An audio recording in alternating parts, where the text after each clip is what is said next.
Assalamualaikum warahmatullahi wabarakatuh. Salam sejahtera. Semoga kita senantiasa diberikan kesehatan, keberkahan, dan ilmu yang bermanfaat oleh Allah Subhanahu wa Ta'ala.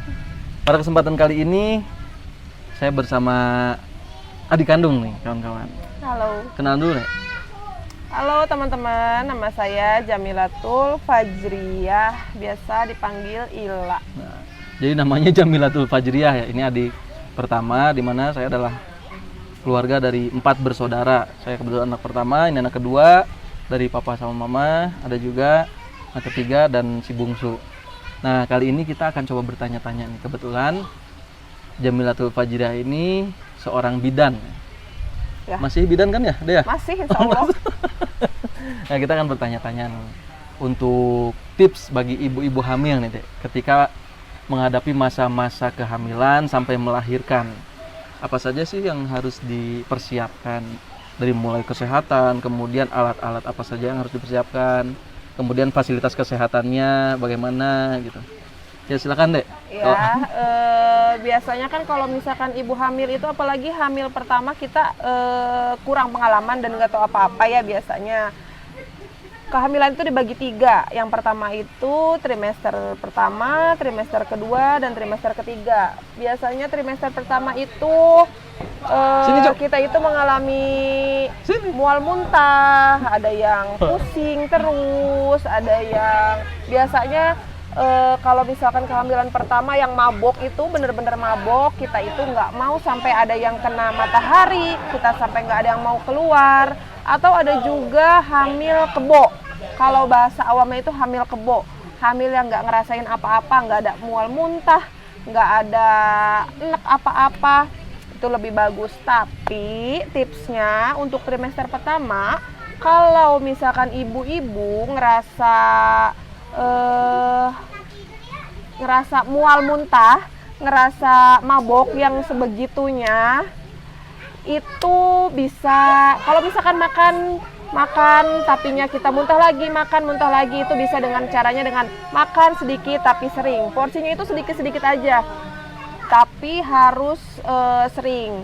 Kita cemilan-cemilan apa aja masuk. Sebenarnya kalau untuk ibu hamil itu tidak ada yang dipantang ya ibu-ibu, tidak ada yang dipantang. Kita harus makan protein masuk, karbohidrat masuk, semuanya harus serba masuk dan nggak boleh dipantang.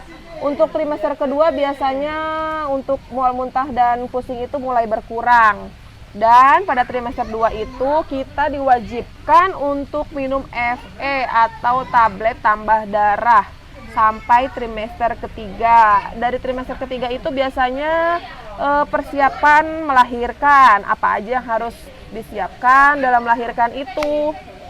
Ya, pertama, untuk sekarang itu kita harus mempunyai BPJS.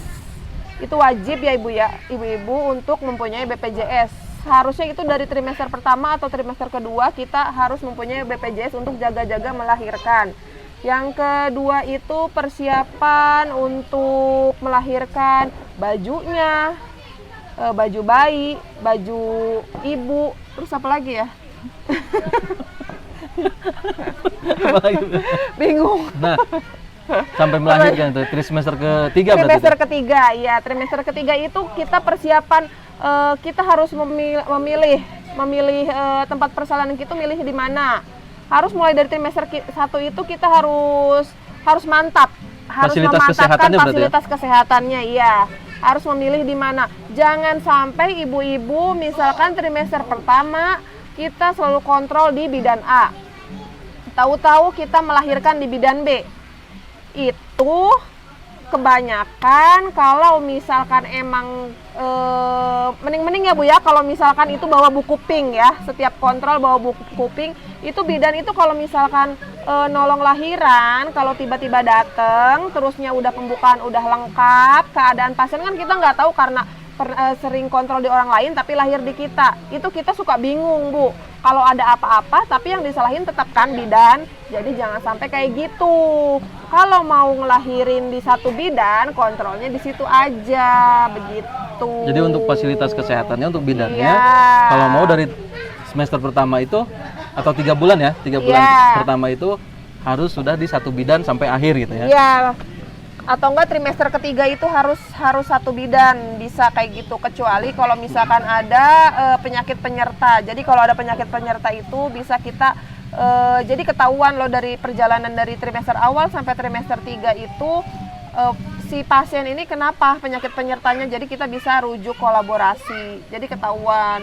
Lebih baik sih di satu fasilitas kesehatan, jadi biar ketahuan si pasien ini kenapa loh, dari awal kehamilan sampai akhir itu apakah ada penyakit penyerta atau tidaknya gitu. Nah, untuk kontrol biasanya ini kan untuk kehamilan itu 9 bulan ya. Tadi Iya. ada trimester pertama, kemudian sampai terakhir ketiga. Iya. Nah, minimalnya bagusnya nih, dari segi kesehatan, dari ilmu kebidanan, minimal kontrol itu berapa kali dari awal mulai terlihat ada tanda-tanda kehamilan sampai fase menghadapi kelahiran atau sampai kelahiran. Harusnya sih sebulan sekali ya, sebulan sekali. Cuman kan kalau misalkan ibu-ibu itu biasanya ada yang males, ada yang terlalu rajin begitu kan. Jadi ya lebih baik sebulan sekali Bu, itu kontrol itu lebih baik sebulan sekali. USG itu sekarang itu USG wajib ya. Bukan untuk mengetahui jenis kelamin, tapi untuk mengetahui apa bayi di dalam janin kita itu sehat, apa bayi janin di dalam janin di dalam kandungan itu takutnya ada kenapa-napa, itu kan bisa ketahuan dari USG. Jadi USG itu wajib. Sekarang itu USG itu diwajibkan. Walaupun cuma 1 kali, yang penting itu udah USG gitu. Jadi kan kalau kita yang awam tidak mengerti ilmu kebidanan, biasanya USG untuk ketahuan nih cewek apa cowok ya. Ya. Padahal itu bukan tujuan utama ya, bukan ya. Bukan. Tapi untuk mengetahui posisi si bayi, Ya, kesehatan betul. si bayi dan posisi lain-lain. bayi, terusnya keadaan air ketuban, keadaan plasenta. Plasenta itu ari-ari. Ya. Dia kan dari 2015 ya jadi bidan ya? 2015 iya. Iya, 2015 kan Benar. udah kurang lebih 5 tahun kan ya? Iya. Sekitar 5, udah mau hampir 6 tahun nih. Iya, saya dari lulus itu langsung kerja di klinik. Setelah di klinik langsung di puskesmas sampai sekarang. Itu Puskesmas. gimana dek? Ada nggak pengalaman-pengalaman terkait dengan ibu hamil? Biasanya, oh yang ini kasusnya menarik atau lain daripada yang lain, pernah tidak menemukan selama menjalankan profesi bidan ini? Pernah banyak. Apa aja bisa diceritakan nggak nih ke ibu-ibu nih Ada pernah pengalamannya? yang ada yang lahiran di beca, ada. Ada yang lahiran di angkot, ada. Banyak. Kalau yang kayak gitu banyak. Banyak ya, Iya. yang macam-macam ya. Tapi untuk perkembangan nih rata-rata biasanya dari trimester pertama, kemudian trimester kedua, trimester ketiga. Tadi kan katanya trimester pertama makanan apa saja ya, Iya. masuk ke trimester kedua ada ditambah dengan apa tadi kapsul Tablet FE penambah FE. darah. Kemudian trimester 3 biasanya kan ada oh ini bayinya terlalu besar atau bayinya kurang bobotnya. Iya. Ada. Nah, ini berarti kan kasus-kasus tertentu ada makanan-makanan yang memang dikhususkan untuk si ibu ini, si ibu ini gitu ya. Iya, biasanya kalau misalkan ketahuan bayi kecil, itu dokter atau bidan menganjurkan untuk banyak makan es krim. Es krim. Iya, di trimester terakhir itu dibanyakin minum es krim. Cuman kalau misalkan udah terlalu besar, ya disuruh diet biasa. Suruh diet. Iya, dikurangi nasinya gitu. Nah, terus kan kalau di masyarakat biasanya hamil pertama atau hamil muda ya, Iya. ini jangan terlalu banyak gerak, takut keguguran. Kemudian di hamil terakhir, oh harus banyak gerak biar gampang lancarnya, lahirannya biar lancar gitu. Iya. Kalau dari ilmu kebidanan sendiri, bagaimana itu deh? Sebenarnya kalau misalkan untuk trimester pertama itu nggak apa-apa sih, kalau misalkan gerak-gerak kayak gitu nggak apa-apa, yang penting dalam batas normal. Kayak gitu Batas aja normalnya sih. itu gimana? Kemungkinan kalau misalkan yang takutnya keguguran itu ada sesuatu dalam kandungannya.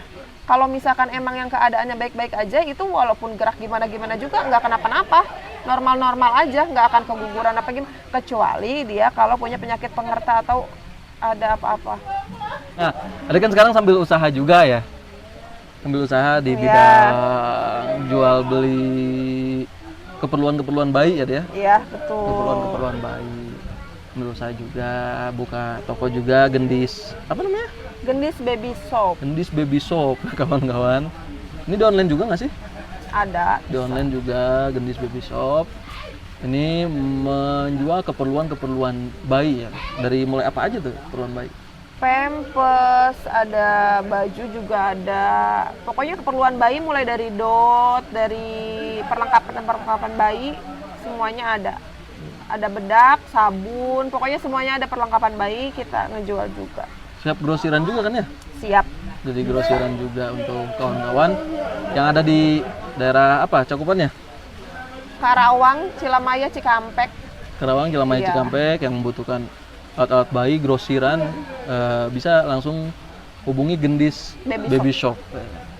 Nanti nomor WA-nya dicantumin jangan? Boleh. Dicantumin ya, nanti nomor WA-nya dicantumin. Siap. Kawan-kawan. Itu yang dapat disampaikan. Cukup sekian, semoga bermanfaat bagi kawan-kawan yang kebetulan menonton channel YouTube ini. Dan semoga kita semua senantiasa diberikan kesehatan, keberkahan dan ilmu yang bermanfaat oleh Allah Subhanahu wa taala.